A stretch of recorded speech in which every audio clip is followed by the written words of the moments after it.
नमस्कार, प्रभात साक्षी news setup पर आप सभी का स्वागत है।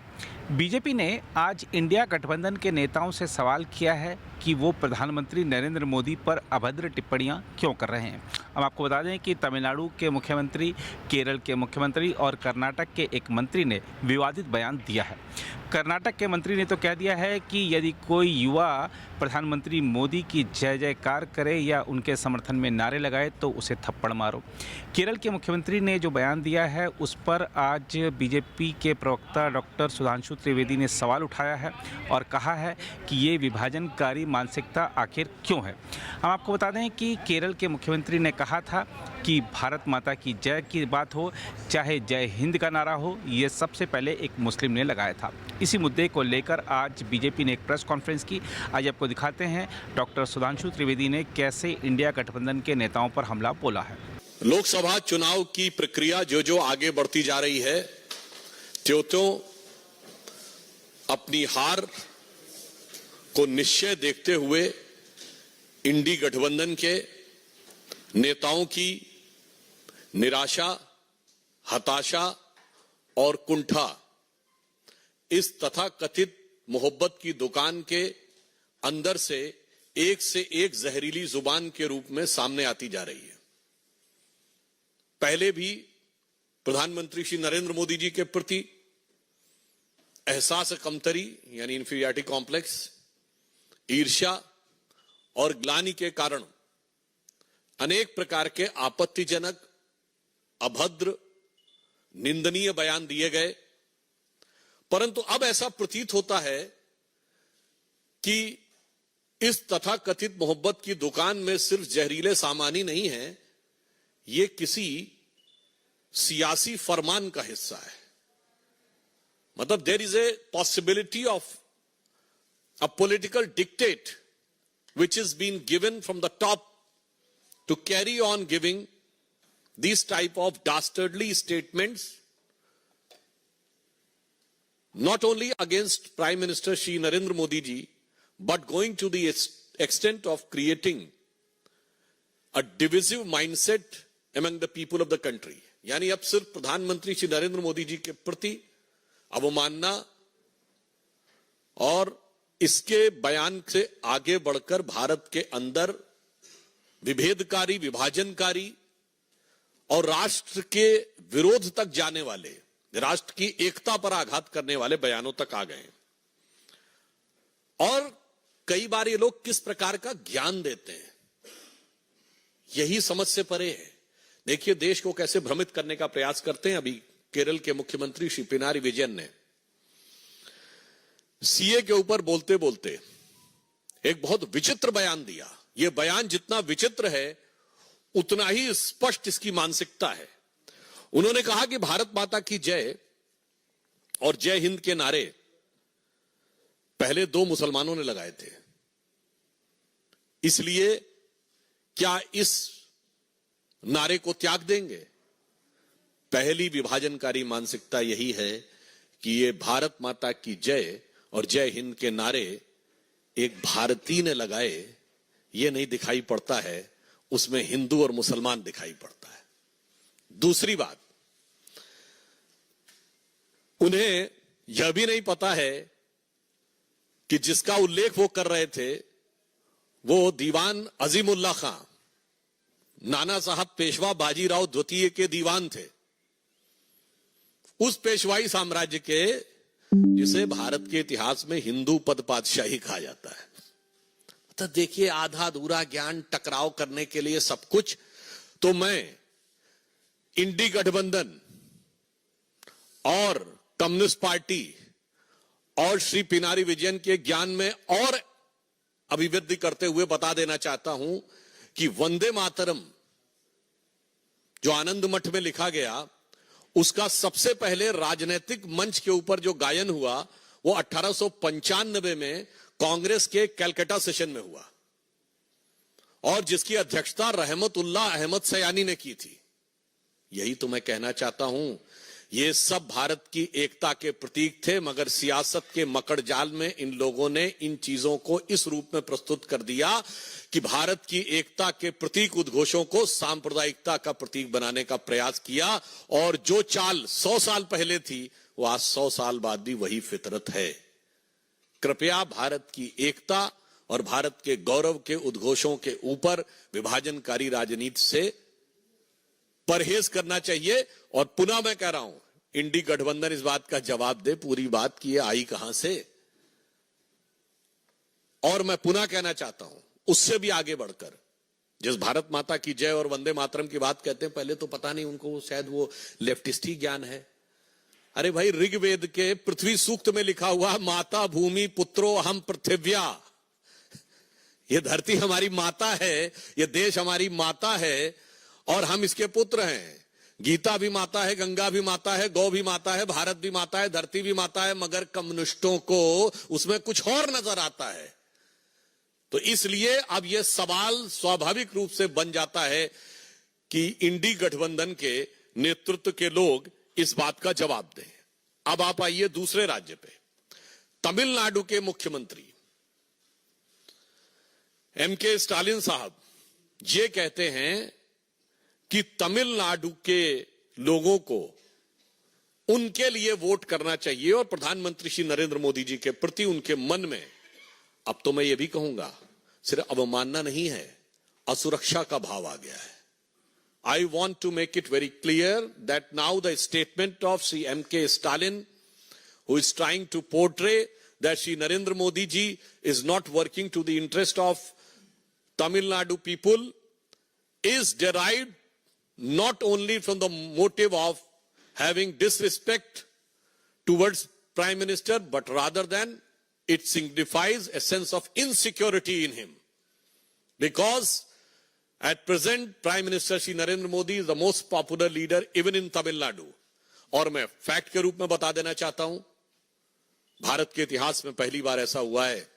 मैं पूछना चाहता हूं, प्रधानमंत्री जी ने अभी काशी में एक माह पूर्व तमिल में जो बोला था उसे एआई के जरिए सीधे तमिल में ट्रांसलेट किया गया।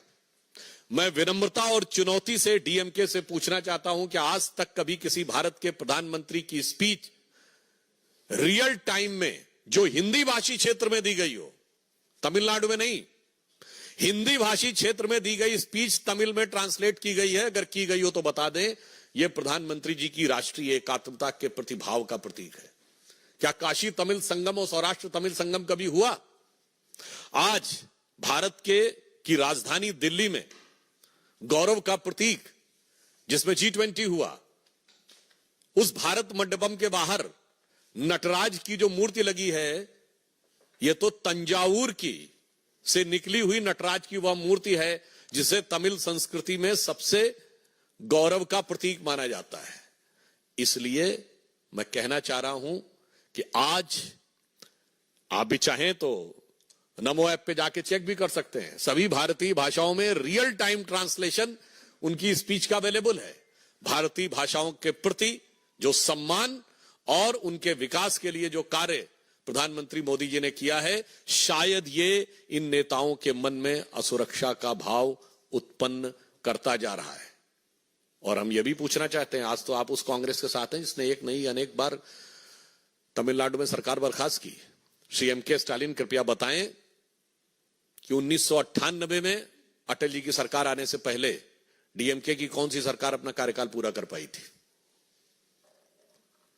कांग्रेस ने तमिलनाडु में कभी विपक्ष की सरकारों को कार्यकाल नहीं पूरा करने दिया। और श्री पिनारी विजयन बताएं कि भारत के इतिहास की पहली गैर कांग्रेसी सरकार 1957 में केरल में कम्युनिस्ट पार्टी की ईएमएस नंबूदरीपाद जी के नेतृत्व में हुई, क्या कार्यकाल पूरा कर पाई थी? इसलिए जिनका अतीत इतना खतरनाक है वो आज के यथार्थ से डर रहे हैं। Those who are having this type of dark past, now they are fearful of the present day ground realities, which is having a very huge support from the grassroots level in favor of Shri Narendra Modi. तीसरा, कर्नाटक से। अब बताइए, कर्नाटक के कांग्रेस सरकार के संस्कृति मंत्री श्री शिवराज तंगडाडी ने बयान दिया है कि जो छात्र मोदी मोदी के नारे लगाएं उनके ऊपर थप्पड़ मारने चाहिए। मैं पूरे देश के जो भी इंटेलेक्चुअल एस्टैब्लिशमेंट के लोग हैं, अपार्ट फ्रॉम इंडी गठबंधन, पूछना चाहता हूं, क्या इस देश में लोकतंत्र को समाप्त करने का अरण्य रोदन करने वाले, की रुदाली करने वाले लोगों से पूछना चाहता हूं, राजनीतिक नारे लगाने के ऊपर आप थप्पड़ मारने की बात करेंगे, और वो भी प्रधानमंत्री जी के नाम के ऊपर, और आप कहेंगे कि यह लोकतंत्र है? और फिर वहां तो कांग्रेस की सरकार है। मैं पूछना चाहता हूं कांग्रेस पार्टी से, सोनिया जी से, राहुल जी से, और कांग्रेस के अध्यक्ष खड़गे जी जो वहीं से हैं, ये वही कांग्रेस पार्टी है जो गांधी जी के विचारों का अपने को प्रतीक बोलती थी, जो कहा जाता था एक थप्पड़ मारे दूसरा थप्पड़ आगे कर दो, गाल आगे कर दो, अगर एक गाल पे थप्पड़ पड़े तो दूसरा गाल आगे कर दो। इन विचारों वाले आज कहते हैं कि नारा लगे तो थप्पड़ मारना शुरू कर दो। ये अवश्यंभावी हार की हताशा में हिंसा तक उतर आने की एक खतरनाक प्रवृत्ति का प्रतीक है। यह कांग्रेस उन्हीं गांधी जी की प्रतीक है जिन्होंने तो नोआखली में जाके इसलिए अनशन किया था कि अगर हिंदू समाज के लोग मारे भी जा रहे हैं, हिंसा भी कर रहे हैं, हत्याएं भी हो रही हैं, तो भी प्रतिक्रिया मत करो, शांति से बैठे रहो, और आज कहते थप्पड़ मारना शुरू कर दो। इसलिए यह दर्शाता है कि ये राहुल गांधी की कांग्रेस का गांधी की कांग्रेस से कोई मतलब नहीं है। केरल का बयान इंडी गठबंधन के सीएम, तमिलनाडु का बयान इंडी गठबंधन के सीएम, और कर्नाटक जहां प्रत्यक्ष कांग्रेस की सरकार है, कम से कम कांग्रेस को आज स्पष्ट रूप से यह बताना चाहिए कि इस प्रकार के विभाजनकारी, इस प्रकार के विभेदकारी और इस प्रकार के हिंसात्मक, this type of divisive and violence provoking statements are having any relevance in the democracy और नॉट। और मैं इसलिए यह कहना चाहता हूं कि इस चुनाव में जहां एक तरफ भारतीय जनता पार्टी और एनडीए प्रधानमंत्री श्री नरेंद्र मोदी जी के जांचे परखे और खरे नेतृत्व में प्रखरता के साथ जन जन का समर्थन लेते हुए 400 पार के लक्ष्य की तरफ आगे बढ़ रहा है, वहीं अंतर विरोधों से, कुंठा और अवसाद से ग्रस्त होकर अनेक प्रकार के नकारात्मक बयानों को देते हुए यह तथाकथित इंडी गठबंधन सिर्फ पराजय नहीं, मैं कहूंगा आत्मघात की तरफ आगे बढ़ रहा है।